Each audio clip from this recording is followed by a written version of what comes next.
بسم اللہ الرحمن الرحیم۔ السلام علیکم ورحمۃ اللہ وبرکاتہ۔ ناظرین، فرعون کی لاش پر ہر سال چوہے کیوں چھوڑے جاتے ہیں؟ کیا فرعون کے بال اور ناخن بڑھتے ہیں؟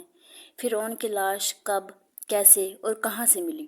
فرعون کا پاسپورٹ کب، کیسے اور کیوں بنا؟ کیا یہ صحیح ہے کہ فرعون کی لاش مصر کے ایک میوزیم میں رکھی گئی ہے؟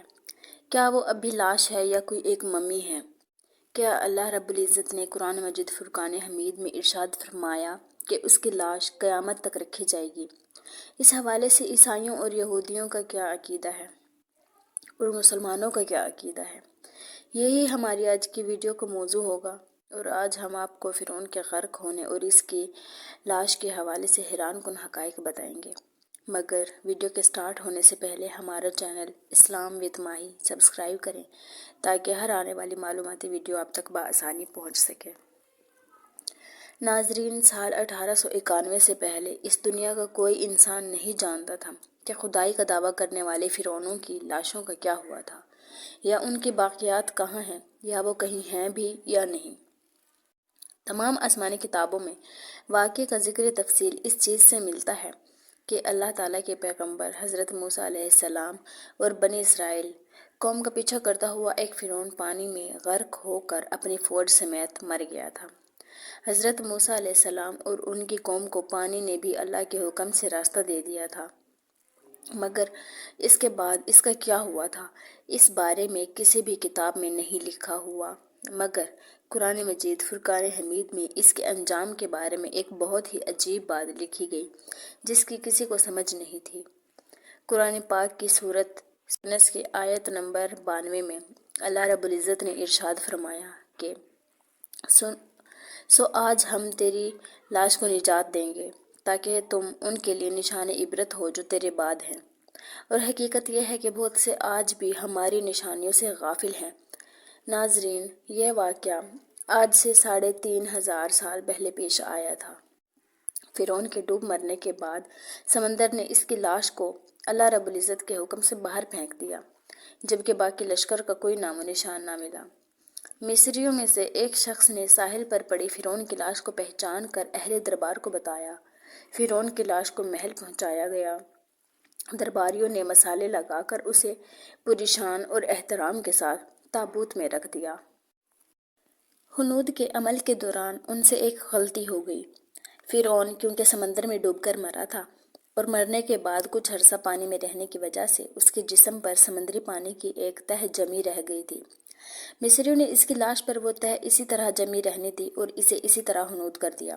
وقت گزرتا رہا، زمین و آسمان نے بہت سے انقلابات دیکھے جن کے گرد کے نیچے سب کچھ چھپ گیا، حتیٰ کہ فرعونوں کی ہنود شدہ لاشیں بھی زمین کی تہوں میں گم ہو گئیں۔ ان کے نام صرف کتابوں، ان کی تعمیرات اور لوگوں کے ذہنوں میں رہ گئے۔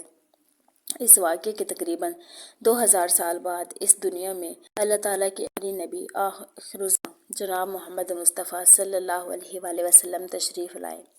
ان پر نازل ہونے والی آخری آسمانی کتاب قرآن مجید میں فرعونوں کے قصے بڑی تفصیل کے ساتھ بیان کیے گئے تھے، اور اسی سلسلے میں فرعون کے جسم پر محفوظ آیت بھی نازل ہوئی جس کی سچائی پر سب اہل ایمان کا پختہ یقین تو تھا، مگر وہ سمجھنے سے قاصر تھے کہ اس خدائی کا دعویٰ کرنے والے کی لاش کہاں محفوظ کی گئی اور کیسے اسے عبرت کا نشان بنایا جائے گا۔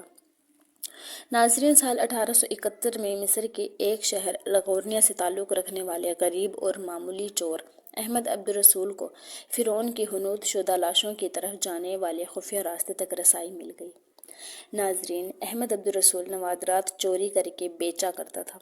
ایک دن وہ دریائے نیل کے کنارے کے قریب تبیسا کے مقام پر اسی سلسلے میں پھر رہا تھا جب اسے ایک گفتی راستے کا پتہ چلا۔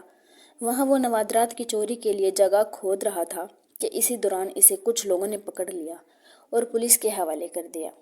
وہ جس جگہ کو کھود رہا تھا وہاں سے ملنے والے راستے کی جب مسلسل کھدائی کی گئی، سال 1891 کو دوسری ممیوں کے ساتھ غرق ہونے والے فرعون کی لاش بھی مل گئی۔ اس کے کفن پر سینے کے مقام پر اس کا نام لکھا ہوا تھا۔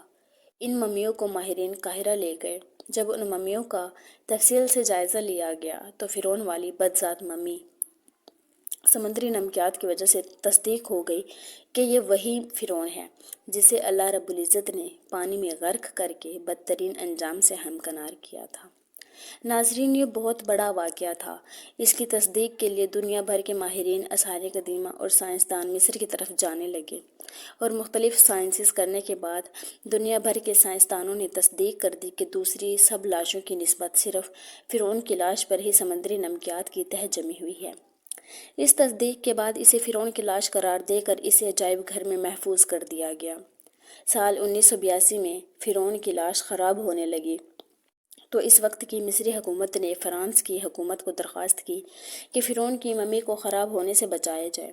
جدید سائنسی ذرائع اور اس کی موت کی وجہ بھی معلوم کی، اور پھر زائد مصری اور فرانسیسی حکومت نے مل کر ممی کو فرانس لے جانے کا انتظام کیا، اور اس سلسلے میں فرعون کی ممی کو فرانس لے جانے کے لیے فرعون کی ممی یعنی اس لاش کا پاسپورٹ بنایا گیا، کیونکہ فرانس کے اندر داخلے کے لیے اس وقت لاش کا بھی پاسپورٹ ہونا بہت ضروری تھا۔ زیر نظر تصویر میں اس وقت کا بنا ہوا فرعون کا پاسپورٹ آپ دیکھ سکتے ہیں۔ ناظرین، کہا جاتا ہے کہ جب فرعون کی لاش کو فرانس پہنچایا گیا تو ایئرپورٹ پر اس دور کے فرانسیسی صدر بذات خود حکومت کے اعلیٰ عہدیداروں، تمام وزراء اور فوج کے افسران کے ساتھ استقبال کے لیے موجود تھے۔ فرعون کی لاش کا استقبال کسی عظیم زندہ بادشاہ کی طرح کیا گیا۔ فوجی دستوں نے سلامی دی۔ فرعون کی ممی کو پھر ماہر ڈاکٹروں کی ٹیم کے حوالے کر دیا گیا۔ اس ٹیم کی سربراہی ڈاکٹر بورس نے کی۔ مائکروسکوپ کے ٹیسٹوں کے ذریعے ممی کے تمام اعضاء کا باریک بینی سے جائزہ لیا گیا تو معلوم ہوا کہ اس کی لاش اور جسم میں سمندری ذرات ابھی تک موجود ہیں، اور اس کا گوشت ہر روز تازہ ہوتا ہے اور بڑھتا ہے۔ اس کی موت بھی پانی میں ڈوبنے کی وجہ سے ہوئی تھی۔ ایک بادشاہ کی موت پانی میں ڈوبنے کی وجہ سے ہو، یہ ڈاکٹر بورس کے لیے حیران کن بات تھی۔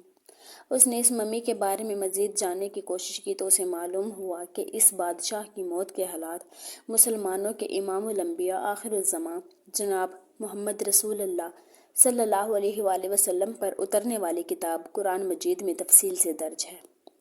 اسے علم تھا کہ جہاں سے یہ لاش ملی ہے وہ ایک اسلامی ملک ہے۔ تجسس کے ہاتھوں مجبور ہو کر وہ مصر پہنچا۔ وہ ایک سائنسدان تھا۔ اس نے اس معاملے میں مصر کی ایک سائنسدان سے ملاقات کی۔ اس سائنسدان نے قرآن پاک کھول کر سورہ یونس کی 90 اور 92 کا ترجمہ سنا دیا۔ فرعون کا خدائی کا دعویٰ، اس کا پانی میں ڈوب کر مرنا، اور پھر پانی سے نکال کر اس کی لاش کا خلود ہو جانا، اور پھر دوبارہ لاش کا ملنا، اور پھر اس کی لاش کو جدید سائنسی دور میں دوبارہ محفوظ کیا جانا، سب کا اشارہ ایک جانب تھا اور بہت واضح تھا۔ ناظرین، یہ اللہ رب العزت کی شان، وقار، مقام اور مرتبہ ہے کہ اس نے فرعون، جس نے خدائی کا دعویٰ کیا اور اس پروردگار عالم کے مقابلے میں آیا، تو اس کی لاش کو قیامت تک نشان عبرت بنا دیا گیا۔ فرعون وہ واحد شخص ہے جس کی لاش پر گوشت تر و تازہ ہے، لگتا ہے ابھی کسی نے اسے سلایا ہو۔ اس کے بال اور ناخن بڑھتے ہیں، بلکہ اس کی لاش پر گوشت بڑھتا ہی رہتا ہے۔ ہر سال 15 مارچ کو اسی میوزیم میں چوہے رکھے ہوئے ہیں جو اس کے اوپر چھوڑ دیے جاتے ہیں۔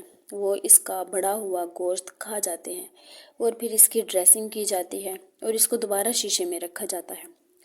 ناظرین، فرعون کے بال بالکل صحیح ہیں اور آنکھیں بالکل ٹھیک صحیح سلامت۔ وہ لگتا نہیں کہ یہ 3-3.5 ہزار سال پرانی ممی ہے۔ ممی اور لاش میں فرق ہوتا ہے۔ ایسا لگتا ہے کہ یہ نئی اور تازہ لاش ہے۔ موسیٰ علیہ السلام اور ہمارے پیارے نبی محمد صلی اللہ علیہ وآلہ وسلم کے درمیان 3 سے 4 ہزار سال کا فرق ہے۔ موسیٰ علیہ السلام نے پوچھا، اے پروردگار، تو فرعون کو اتنی مہلت کیوں دیتا ہے؟ وہ تو کہتا ہے کہ میں خدا ہوں۔ تو اللہ رب العزت نے ارشاد فرمایا، یہ کمبخت اپنے رعایا میں عدل کرتا تھا، اس لیے اس کو میں نے مہلت دی۔ جب اس نے ظلم کیا تو پھر پکڑا۔ ناظرین، فرعون کی لاش کے حوالے سے عیسائیوں اور یہودیوں کا یہ عقیدہ ہے کہ فرعون پانی میں غرق ہو کر ہلاک نہیں ہوا تھا، بلکہ وہ اس وقت بچ گیا تھا اور بعد میں طبی موت مرا۔